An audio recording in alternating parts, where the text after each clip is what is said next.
Cannabis Common Sense, the show that tells the truth about marijuana and the politics behind its prohibition.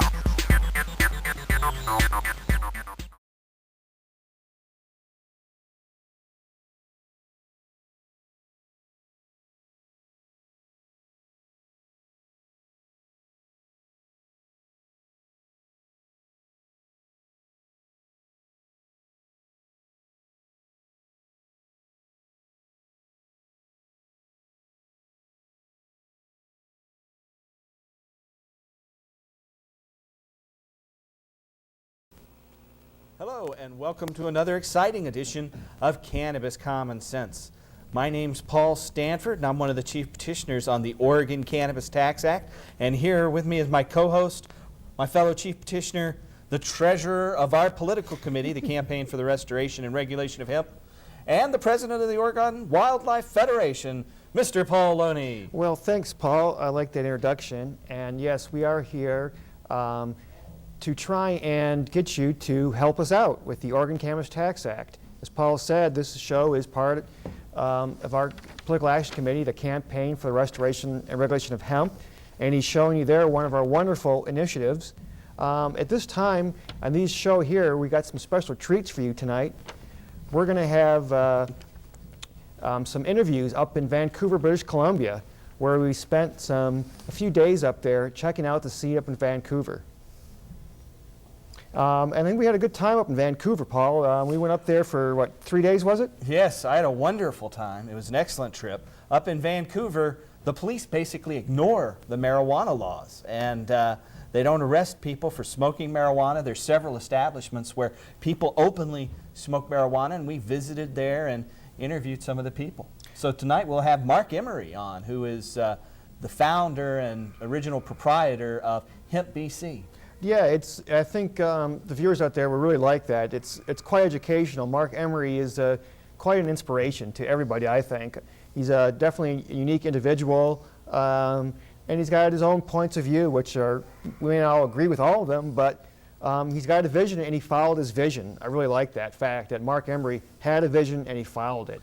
And it's taken him incredible places. As he'll talk, he's been on CNN, featured on a number of CNN things. He's been on the cover of the Wall Street Journal with his own little picture there, and just tons of places. And he was nice enough to let us interview him for a long period of time, and tonight we'll show a portion of that interview. We'll have some more on subsequent shows as well. Yeah, and we'll have other interviews with other folks up in Vancouver. Because up there in Vancouver they have the Cannabis Cafe, which sells food made from marijuana products, all vegetarian, a lot of good vegan dishes. Has the Hemp BC retail store, all sorts of products made from hemp, clothes, and of course it has the smoking utensils, it has books on growing, and it has just books on the plant itself, the history of it, and interviews with the Cannabis Canada magazine, which is one of the best magazines out there today on the whole hemp issue, and interviews with some people who, like I say, who work for the magazine, and just some scenes of Vancouver. Yeah, Vancouver's a lovely city, and we got to go up there and kind of taste the cannabis culture, so to speak, and we're happy to take you there and inform you of what's going on in our show. But before we go to our Mark Emery interview, or at least part one of that, we want to remind you to give us a call at 235-4606. We're circulating the Oregon Cannabis Tax Act petition, as many of you know. And if you have some of those petitions, I want to urge you to fill in this box on the bottom and mail them back to us right away.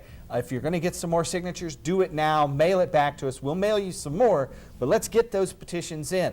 What the Oregon Cannabis Tax Act will do is tax and regulate the sales of marijuana to adults. It will allow adults to cultivate marijuana. It will license farmers to cultivate the crop for sales. It will also allow medical marijuana and the industrial cultivation of hemp to produce paper, fabric, protein, oil, and literally 50,000 other products. So I want to urge you to call us at 235-4606. That's 235-4606.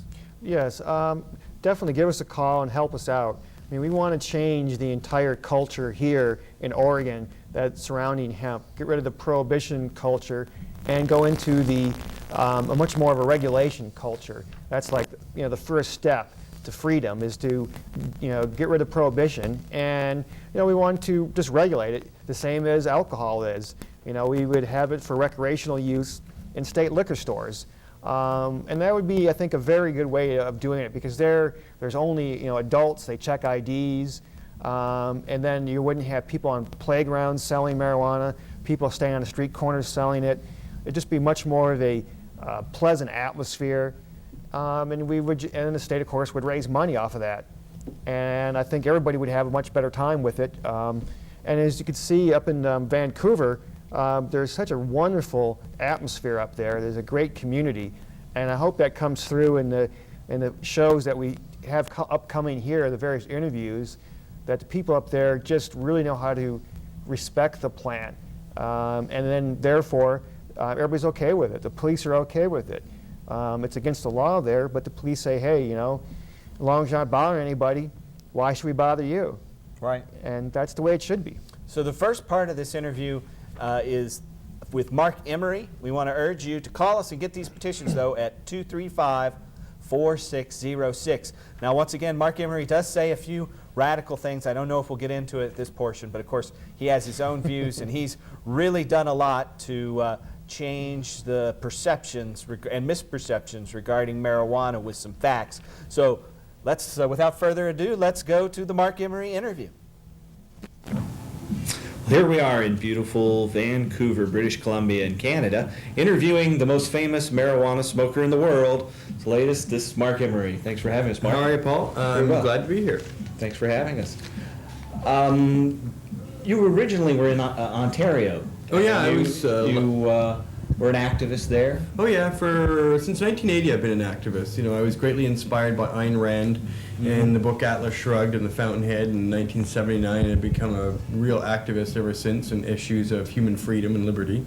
And nothing more pressing than marijuana legalization in that front. But for the first 12 years, from 1980 to 1992, I went to court and jail for many different things, opening my stores on Sunday, which we were convicted of and sent to jail. We used to sell everything that the government banned, so we went to court and were convicted there. And during a municipal garbage strike in 1986, I provided my own private garbage service for free for the public, picked up 72,000 pounds of garbage, just to basically show people they shouldn't be helpless during, you know, government strikes. I mean, I've done all sorts of stuff, but prior to the marijuana legalization issue, which I really started in earnest in around 1991. Mm-hmm.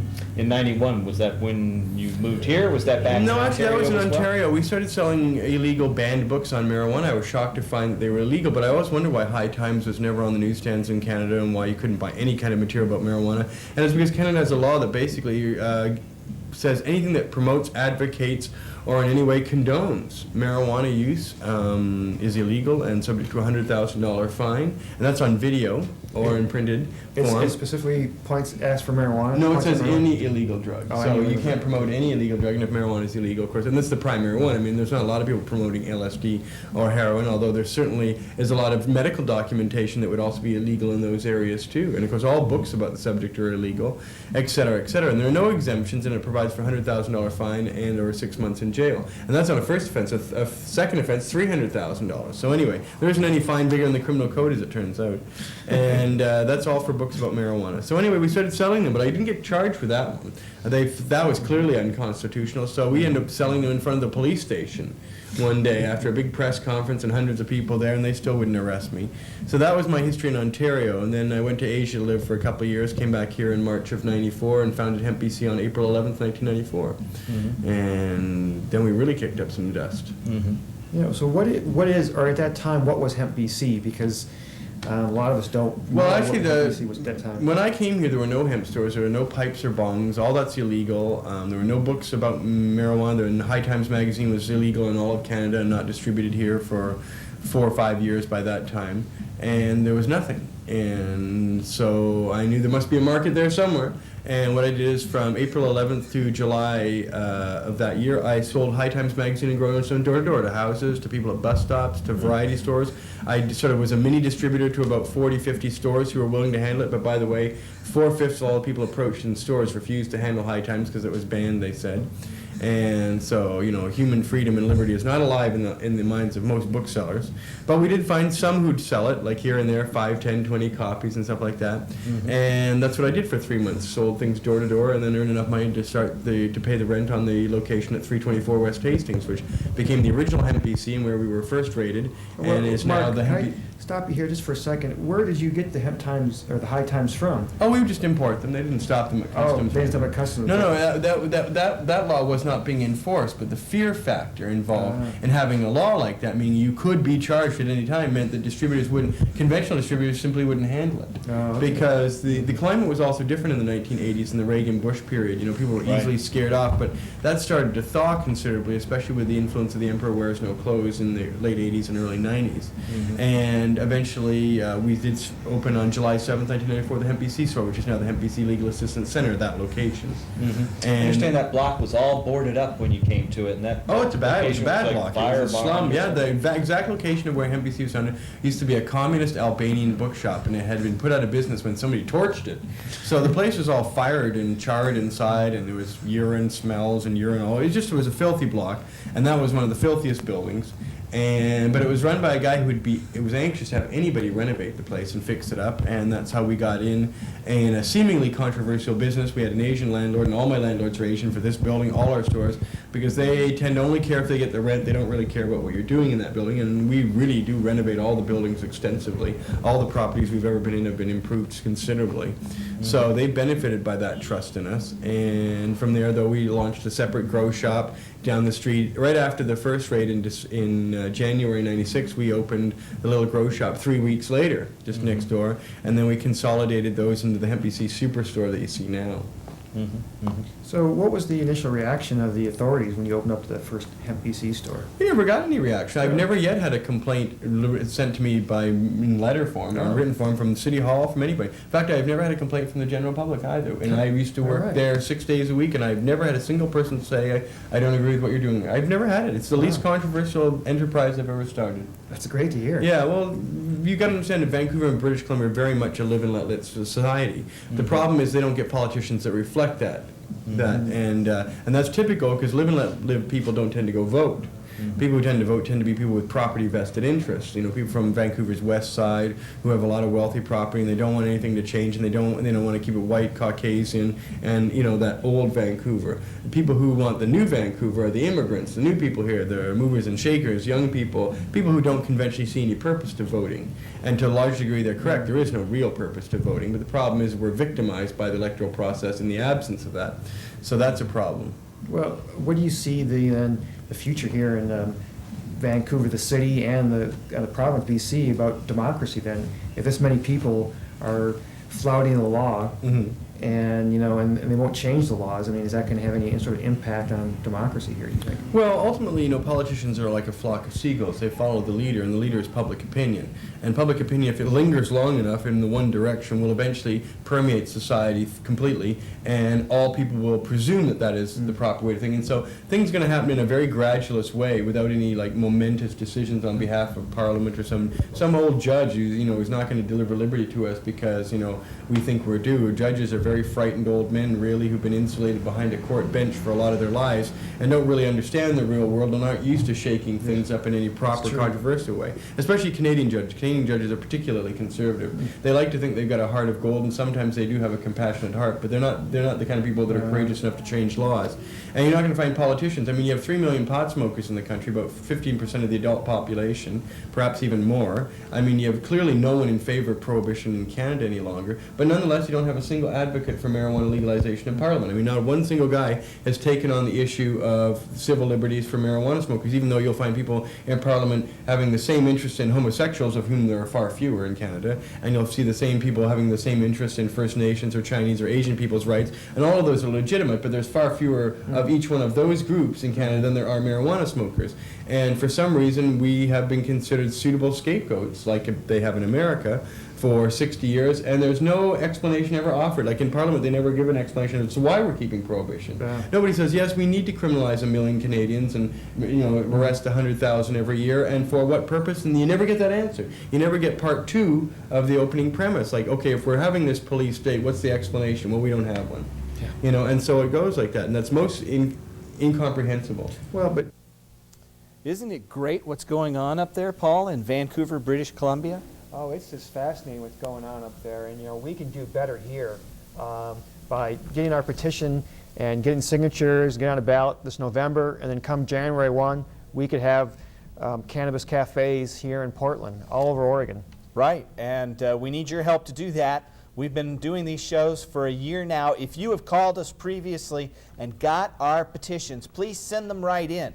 If you're not sure where to send them to, or you want more petitions, call us right away at 235-4606. In some cases, we are actually paying petitioners, so if you'd like to help us, give us a call at 235-4606. If you have access to the internet, look at our webpage at http://www.crrh.org. You can actually print our petitions online, so we want you to turn your petitions in, though, right? Oh, correct. Turn them in so we can get a count out there as soon as possible, because we know how it is. Everybody kind of hangs on to them and sort of forgets about them. But if you only have 2 or 3 signatures on there, send them in because they all count. You know, we've sent thousands of those out there. We've just got a tiny fraction of them in.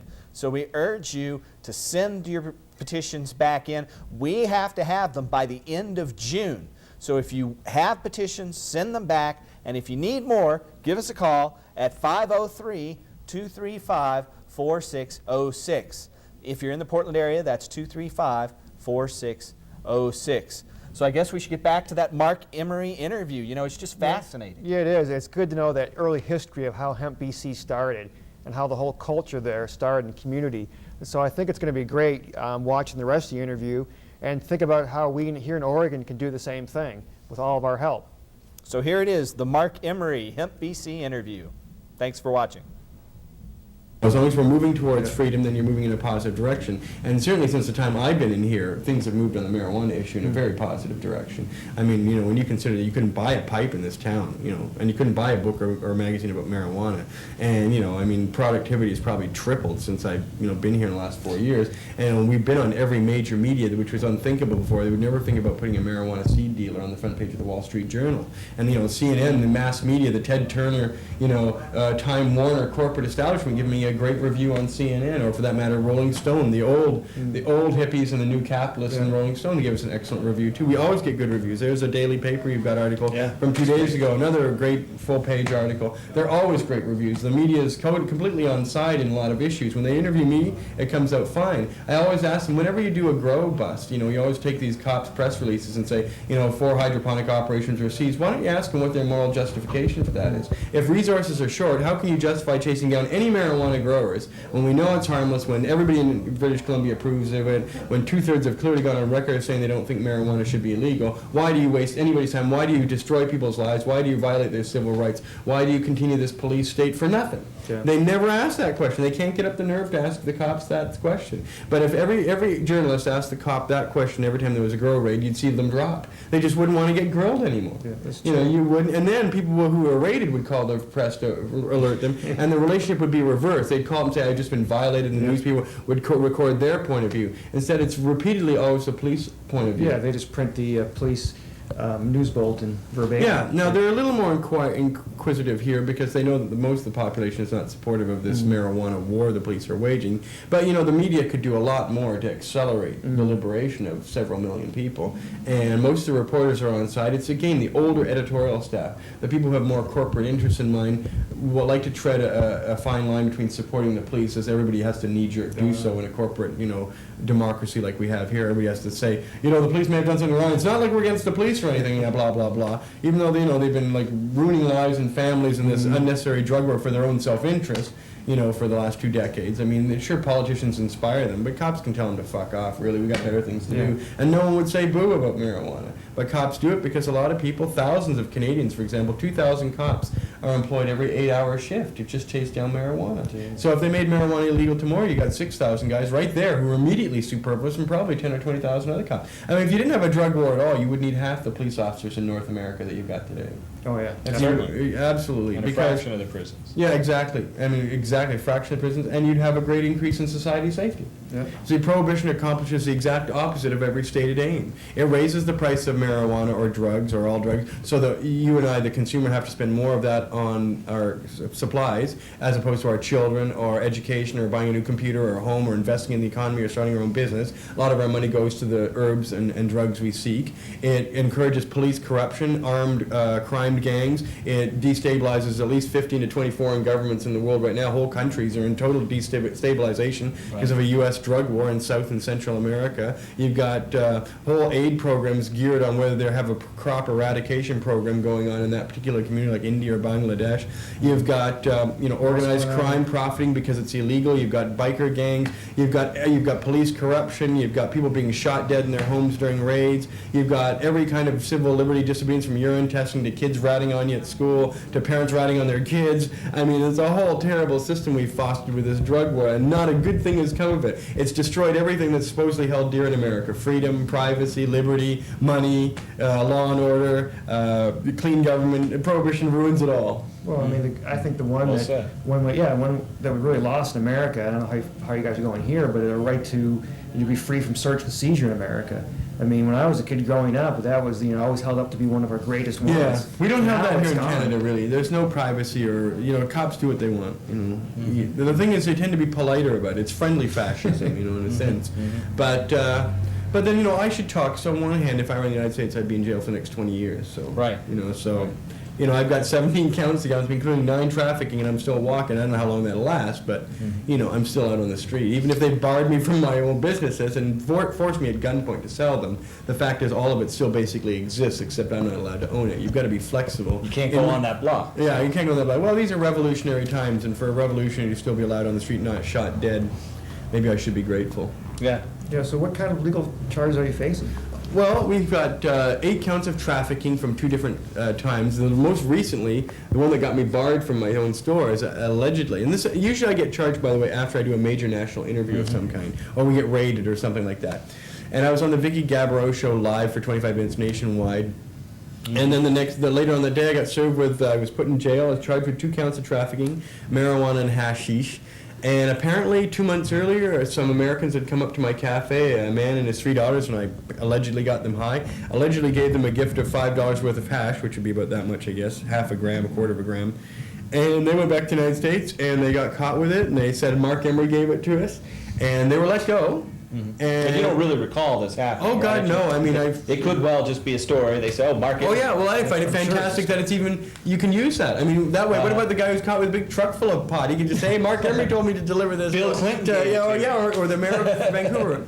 But anyway, so they sent this back to Vancouver, and they sat on it for 6-7 weeks, and then all of a sudden, right after that interview, they charged me with 2 counts of trafficking, and there's no witness, because they're not coming back here to testify. There's no hash. No cop ever saw it, and the only person who took a statement is an American immigration officer. So it's not even within the legal jurisdiction of Canada that anything is alleged to have happened with anybody. But the thing is, they charged me, and we don't come to trial till next December, so for the whole year. So anyway, they put me in jail. So that's what Yeah. that's what led to you not being able to visit. Yeah, these because they enterprises put me in and stuff. jail, and they said, listen, if you don't agree to never go back to the 300 block, you have to sign this agreement undertaking, and the failure to obey it is indefinite imprisonment, right? Then we're not letting you out. We're going to ask them to hold you in because you've already got tons of trafficking charges, and so I had to agree to it, or they would never let me out for months and months. So now, if I'm going the block where my old shops are, then I would go to jail indefinitely until it comes up to trial in December. Isn't that great, what's going on up there in Vancouver? Once again, I'll have to say it's fabulous. I mean, it's just so interesting. Mark Emery is such a great person. Yeah, he's fascinating how he stood up for all of our rights up there and pioneering things with direct civil disobedience. Yeah, exactly. I mean, from what he started off with, just like selling banned books and banned magazines, to saying, okay, we're going to sell, smoking utensils. And To a multi-million-dollar enterprise with 43 employees. He just pulled himself up by his bootstraps, basically going door-to-door selling magazines and using that to open his businesses. Yeah, I mean, that's kind of interesting, and going from shop to shop, saying, okay, here, do you want to take a couple This banned copies magazine that can get Yeah. you busted. and it was quite impressive how he did it. Like I say, I mean, the man, he had a vision, and he followed it, and he got there.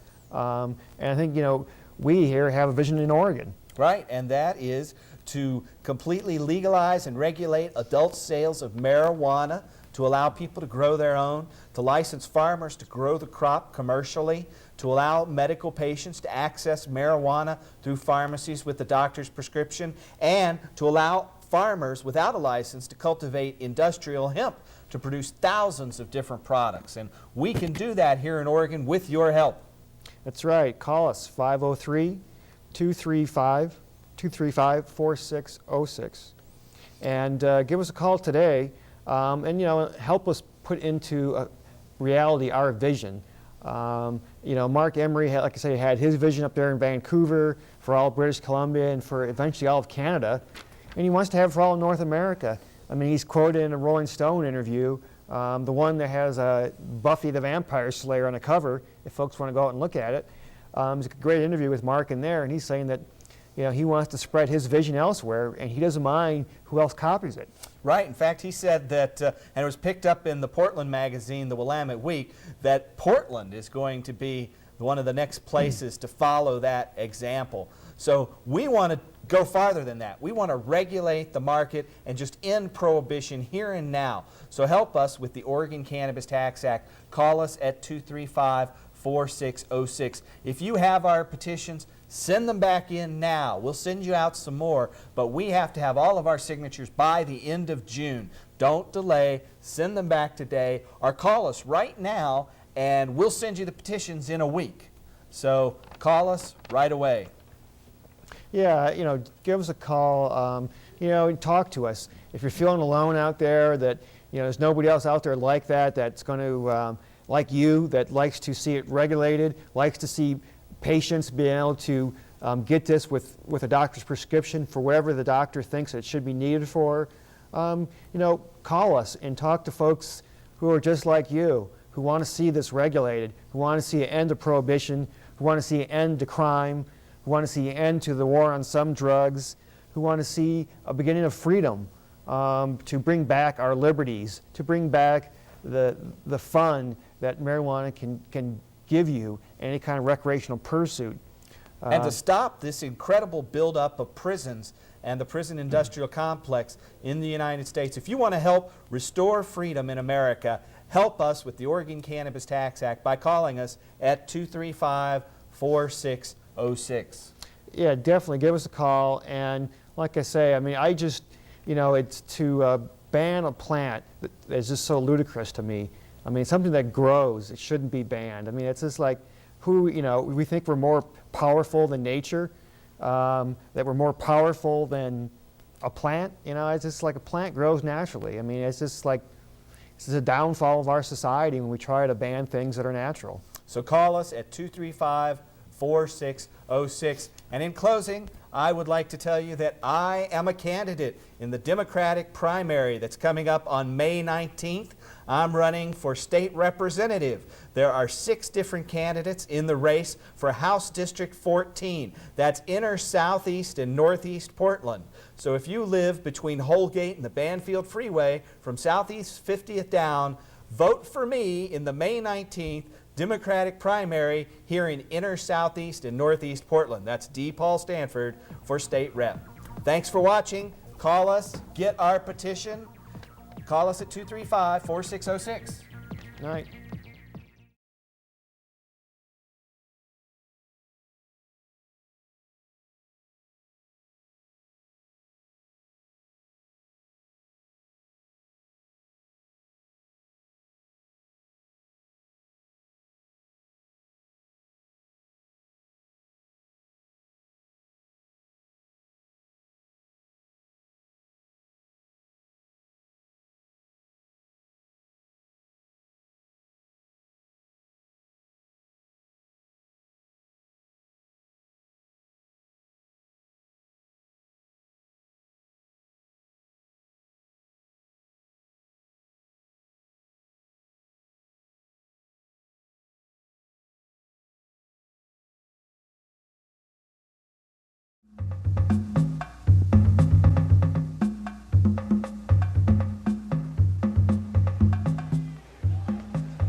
Turn around and say hello to somebody that you don't know. Say hello to somebody. Welcome somebody. Give somebody a hug. Give somebody a joint. This is the largest Harvest Fest we've ever had.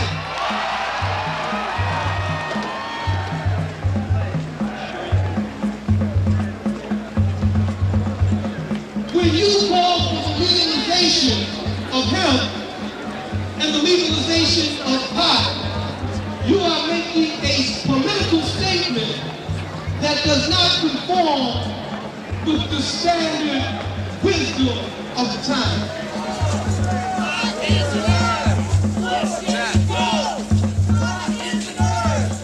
The criminalization of drugs only enhances the power of some tired old white males in Washington, D.C. who want to continue to control people of color, poor people, women, young people, and people who disagree with the way this nation is being run today.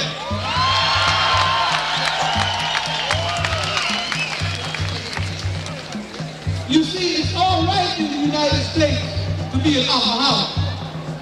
That's because George Bush and his cronies are alcoholics. It is all right in this country to consume legal drugs. Drugs that destroy the mind, the spirit, and the body because huge multinational conglomerates produce, manufacture, and distribute these types of drugs.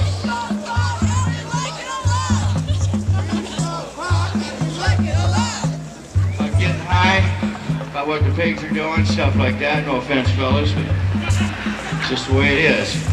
Then into some Ohio hippies. They got their ban lifted for 3 seeds. Really ridiculous stuff. The punishment should fit the crime. Right now you can pistol whip somebody, you can rob a bank, you can do a lot of things, and you'll do more time messing around on marijuana than you will do like stuff like that. It's not right. I don't know how they can get behind enforcing those kind of laws. The word came down from above, from Big George or Nancy, I don't know who it was. Now they're grabbing people, throwing them in jail. It's all bullshit, all the way along the line. They can't defend themselves as far as I'm concerned.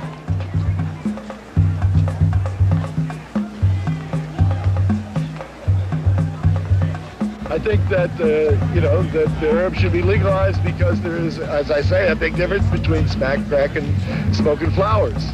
And I'm sick and tired of my friends being dragged off or their houses or cars being confiscated for a joint of marijuana when there are 500,000 deaths a year from alcohol and nicotine. I mean, come on, let's get real here. So what I suggest you do is let's legalize it. We could do it if we got together. We could do anything.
My heart is in the mountains, soul is in the land. I'm stuck here in the city, there's so much I don't understand. Quiet desperation coming over me, coming over me. I gotta leave, I can't stay another day. There's an emptiness inside of me. I feel too much loneliness out here. There's another place I've got to be. Another place I've got to be.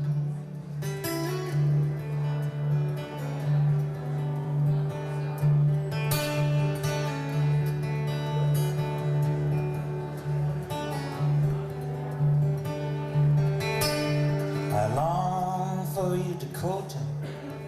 Smell of sweet grass in the plains. See too much meanness. Feel too much pain. Quiet desperation coming over me. Coming over me. I gotta leave.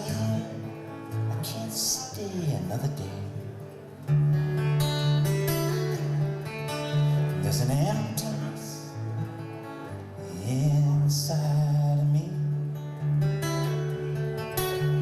I feel too much loneliness out here.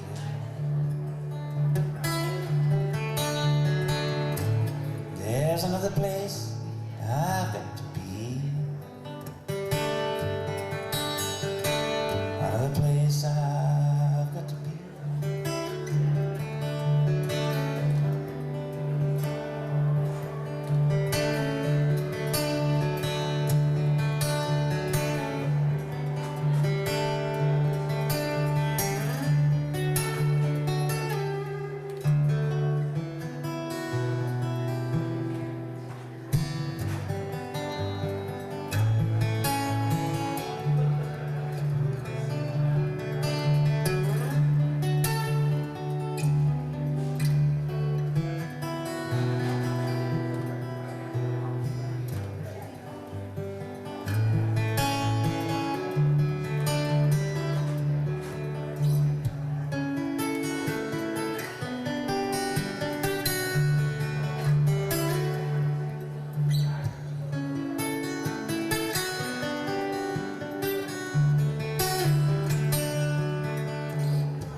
Let's just say, I don't know what I organized, but I was a part of a lot of things that went on. Yeah. Right? And that's really kind of the reality of it. Just wandered around to different places where it was good to wander to. You know, so, You are now a recording artist, and you have a number of albums out there. I guess, was it Jackson Brown who first brought you into the studio? Or how did that come about? well, it came about, you know, I spent a lot of time as a political activist. Right. And then for me, as an individual, I came to understand that that identity didn't work for me, right? Because it limited my perception of reality. Because I was participating in reality from the perception of a political activist, and no matter how righteous my activism, no matter how righteous my cause, I'm limiting my ability to see because I'm only seeing as a political activist, and that has its own limitations. Because I think there are larger understandings that as human beings we need to be able to experience, maybe, all right? Yeah. So in that whole, as all that's going on through my head and consciousness, I started writing. And I started writing, and then yes, Jackson took me in. I was kind of like a fugitive, and Jackson took me in and into the world of music. while I was writing, and then at some point I got the idea, well, I want to put my lines with music, but as spoken word. You know, so then I wandered off into that to see where it would go, and here I am. I remember must have been more than 20 years ago I first came across a cassette of yours. It was This is in El Salvador. But this is in El Salvador. Yes. Right. It was really a powerful. Was that one of your first ones? It was the fourth album. Fourth album? We made Tribal Voice, which was the poetry with the tribal music. And then 3 years passed, and then I met Jesse Ed Davis, and with Jesse Ed Davis I made Graffiti, aka Graffiti Man, which is now with the electric music. Right. And then we made Heart Jump Bouquet, and then we made But This Is in El Salvador. I think in 1987 we recorded that. Right. We like that tune, Grass Fire, man. Grass Fire, yeah. My DNA needs THC. My DNA Awesome needs THC. tune, Well, it's reality.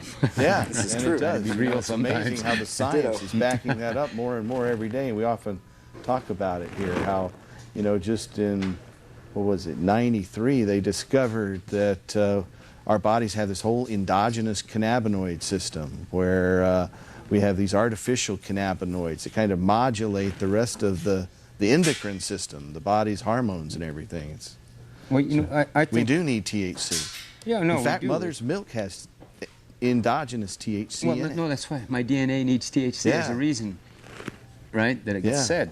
But you know what I'm interested in? I mean, in a way, is like, because what you're saying about this.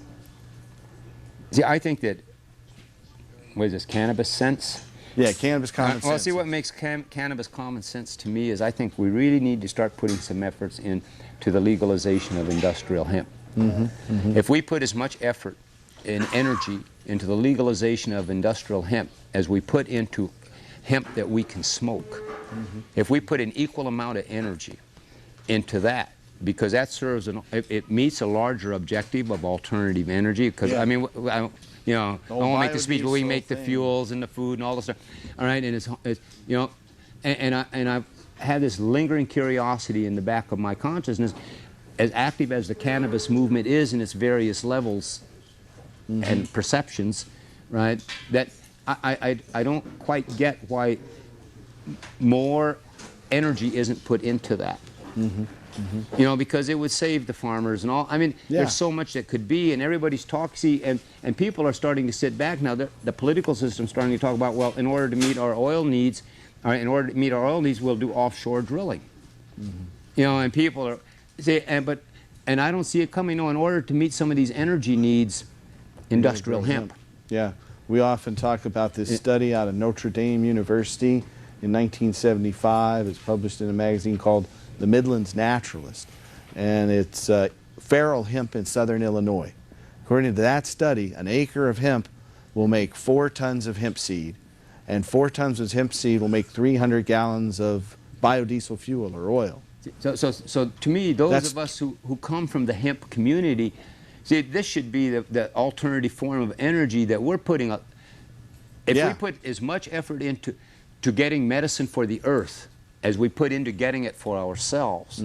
See, we have the energy to do it, it's just the focus and the consciousness. Because what I see as the imbalance, we're talking about the benefits of hemp or marijuana medicinally, all right, for us. But it also serves the same medicinal benefit for the earth. You know, and it does, but we're not putting an equal effort into what it does for the earth as we're putting in to what it does for us. And because what I don't see it really happening anywhere to a large degree, but what we really need to have is we really need to have a stimulation of the energy consciousness.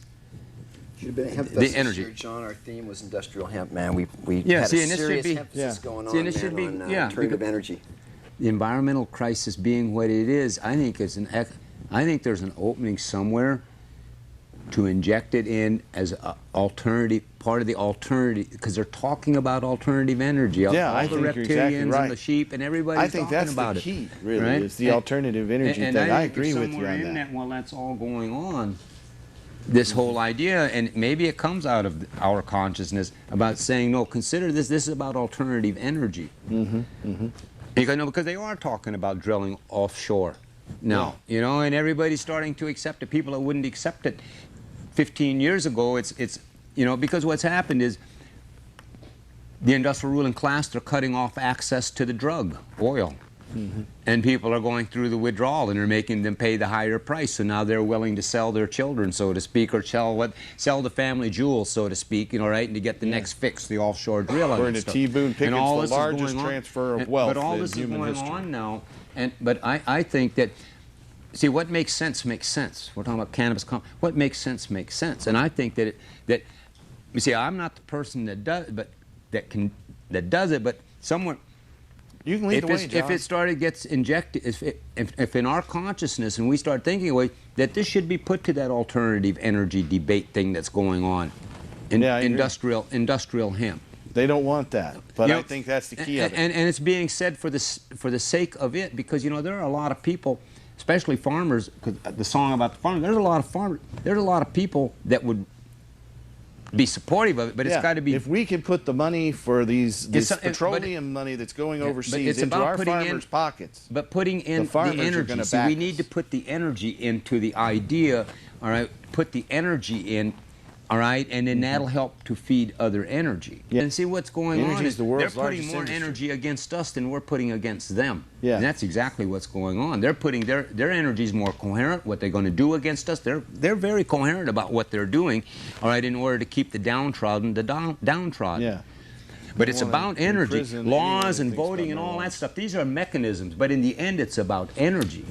So the only defense we're ever going to really have in the long run is what kind of energy do we create with the creative power of our intelligence? What kind of coherent energy do we protect ourselves with?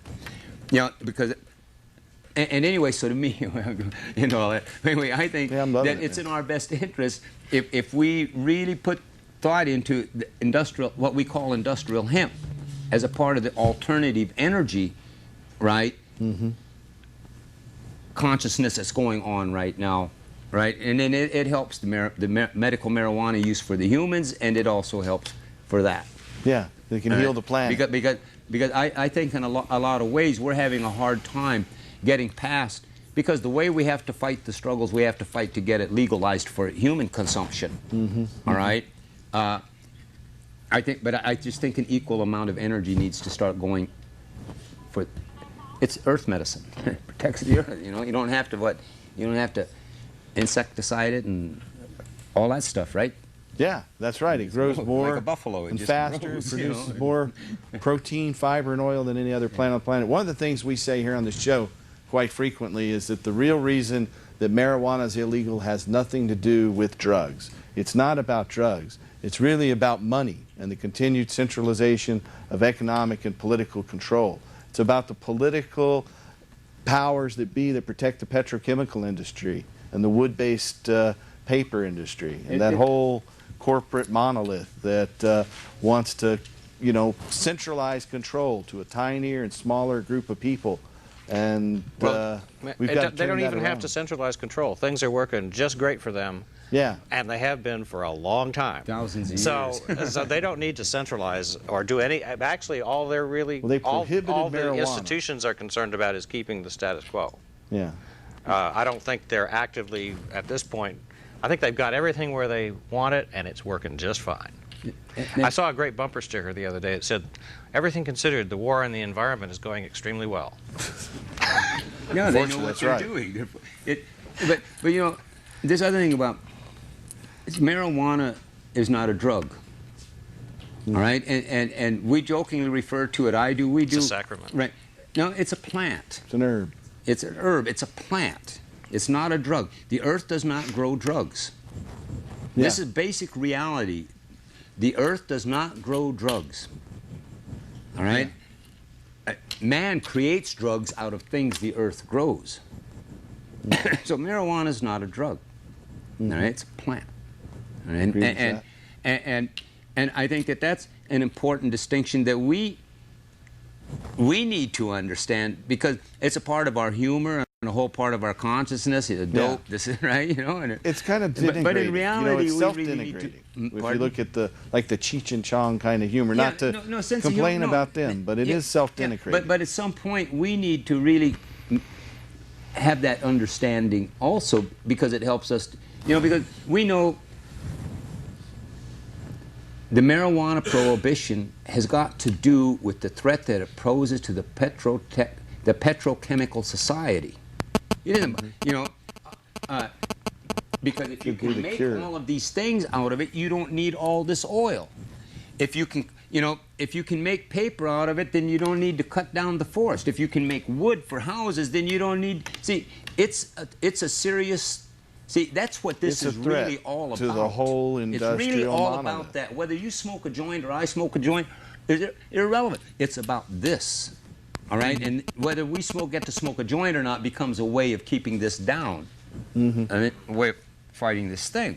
Right. It's an artificial construct. And I'm just saying, somewhere along the line, as we evolve this thing, if we throw in our energy of consciousness and alliance with what I call industrial hemp, looking out for the earth in a larger context, it will be beneficial all around for all of us.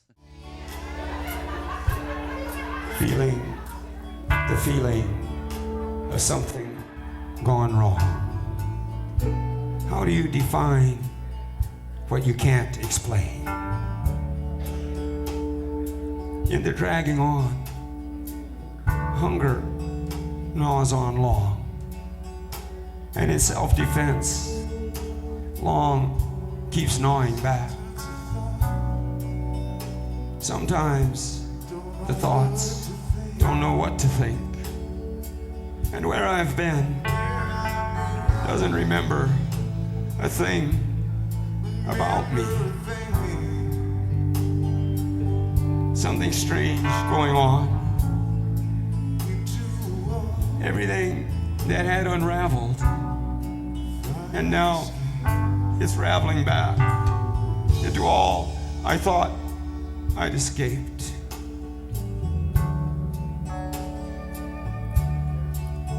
Those places I don't want to go, but could care less about any of that. Not with its own need for a fix. Looking at what's been done.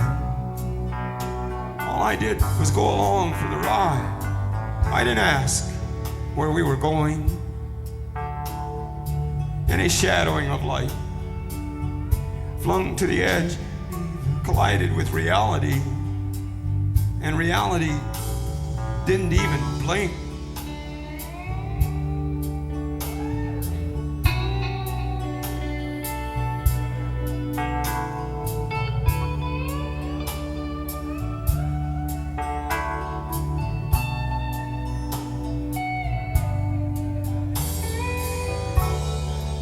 Those dreams marked by scars.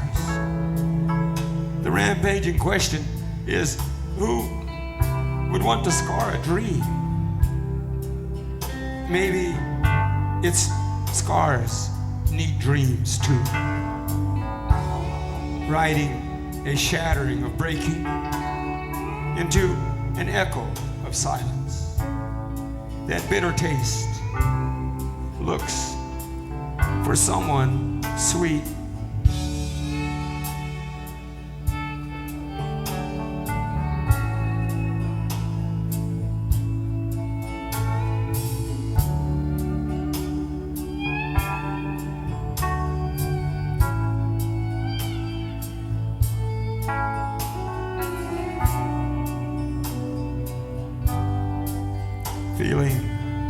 The feeling of something gone wrong. How do you define what you can't explain? Riding a shadowing of light, flung to the edge, collided with reality. And reality didn't even blink.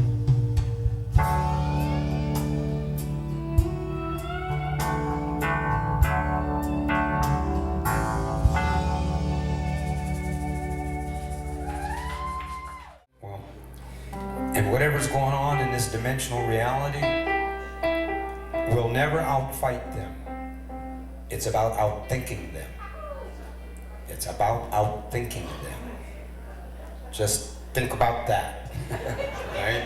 About outthinking them. Alternative energy, power, alternative energy, conscious live thought, the process of thinking, energy. We are the alternative energy that can make the change to happen. But we really have to understand what this means. We really have to get it and understand it, then we become that power. The power of the people doesn't have shit to do with the vote or any other thing. It's got to do with thinking with a clear, coherent, intelligent mind. Use the intelligence clearly and coherently. How much power do we have? Can you make yourself feel miserable with your fears and your doubts and your insecurities? If you can do that, you have power. Simply put. All right? So it's just a matter, but that's power used incoherently and chaotically. So just think, some mental shifts here, and use that power clearly and coherently, and real change. This is the power of the people. Like this Cannabis Tax Act, you vote, but the voting is like using it as a tool. You know, you just use it as a tool, but your power isn't there. Your power isn't here. We're going to go over to Mr. John Cornett, who's just about ready to play some music for us, but tune in next week. We're going to have Tim E., a local Washington State-based rapper on, and a medical marijuana patient. He'll be here to play some music and talk about his situation and how medical marijuana has helped him as well. So I want to thank you guys for watching. Tune in next week, and remember to help us restore hemp.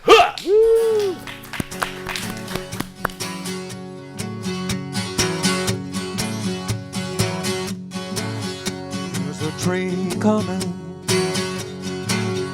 and it's already on the track. People changing,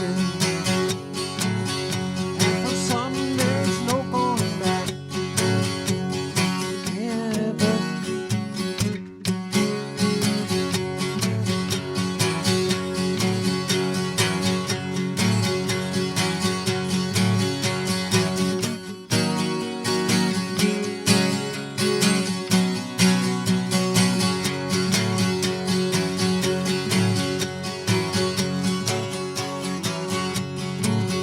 There's a train coming,